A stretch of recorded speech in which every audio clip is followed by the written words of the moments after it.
Fala, gurizada, canal muito esportivo. Bom, hoje a gente vai falar um pouquinho sobre a Libertadores feminina e a participação do Internacional nela. É a primeira vez que o Inter participou de uma competição sul-americana, buscava o título inédito, mas acabou não acontecendo. Então no vídeo de hoje a gente vai trazer um pouco como foi essa campanha colorada e alguns destaques do elenco. Bom, a gente pode começar dizendo que foi, de modo geral, uma campanha muito positiva para a equipe colorada. Apesar de que o título não veio, a equipe conseguiu ficar entre as 4 melhores da competição. Ficou em 4º lugar. Poderia ter sido coroada com uma posição melhor, né? Poderia ter ficado em 3º lugar.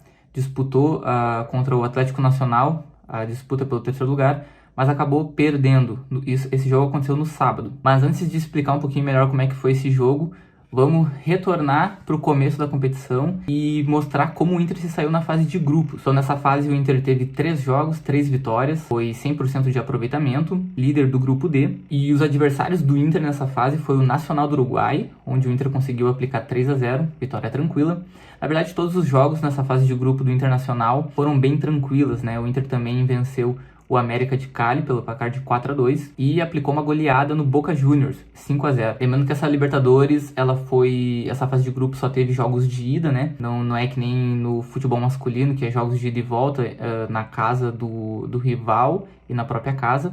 Essa Libertadores foi feita toda lá na Colômbia, então foi só 3 jogos, todos feitos no país sede. Bom, depois disso o Internacional foi para as quartas de final, enfrentou o Colo-Colo e foi mais um jogo tranquilo para o Inter, 4-2, com destaque para a atuação da Priscila, que fez 3 gols. O Colo-Colo, inclusive, é um dos poucos times que, tirando os brasileiros, que tem título da Libertadores, né? Ele tem um título no seu currículo. Então o Inter conseguiu passar por esse adversário de certa forma com tranquilidade. Nas semifinais é que foi o jogo mais difícil para a equipe colorada nessa caminhada. Enfrentou a equipe do Corinthians. A equipe paulista, como a gente já sabe, tem um ótimo retrospecto nessa competição. Se confirmou como maior campeã nesse último sábado. Enfrentou o Palmeiras na final, garantiu o favoritismo e levantou o 4º título da sua história. O jogo em si contra o Internacional foi um jogo bem tenso, um jogo de igual para igual, de certa forma. O Internacional abriu o placar com a Priscila, mas na segunda etapa acabou tendo uma atleta a menos, então com essa vantagem da equipe paulista elas conseguiram chegar no empate e a disputa acabou indo para as penalidades. Nas penalidades, a equipe colorada errou 2 cobranças, a equipe corintiana errou apenas uma e no agregado 4-3, então o Corinthians garantiu a vaga para a final e o Internacional foi disputar o 3º lugar contra o Atlético Nacional. E como eu havia dito, né, o Corinthians então ele tá no topo desse ranking de times campeões da Libertadores. E uma coisa interessante é que das 15 edições, a gente lembra que essa competição da Libertadores ela é recente na história do futebol feminino. Ela começou lá em 2009, então das 15 edições que tiveram, 12 foram vencidas por times brasileiros. As outras equipes que conseguiram levantar esse caneco então e completam esse ranking é São José de São Paulo com 3 títulos, a Ferroviária e o Santos cada uma com 2 títulos e o Palmeiras com 1 título.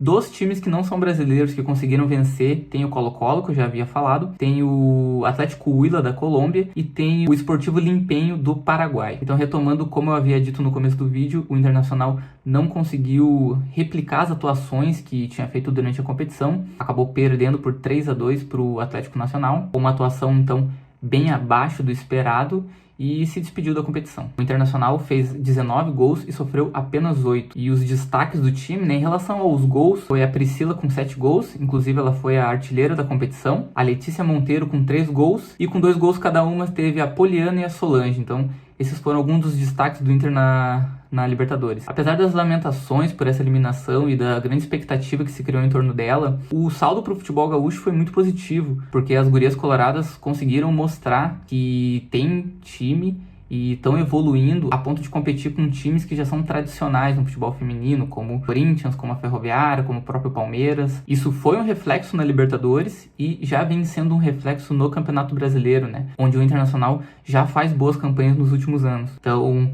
para o Rio Grande do Sul, projetando conseguir títulos inéditos, principalmente esse da Libertadores, né? Que seria muito importante. Tanto o Grêmio quanto o Internacional tem que continuar assim, investindo cada vez mais para conseguir alcançar esse novo patamar para o esporte gaúcho, principalmente falando do futebol feminino. Mas, enquanto isso não acontece, a dupla Grenal tem os seus objetivos regionais aqui. A gente está disputando ainda o Gauchão 2023, deu essa parada pro Inter aí pra disputar a Libertadores, mas já tem encontro marcado com o Juventude nessa quinta-feira para garantir a sua vaga para a semifinal do Gauchão.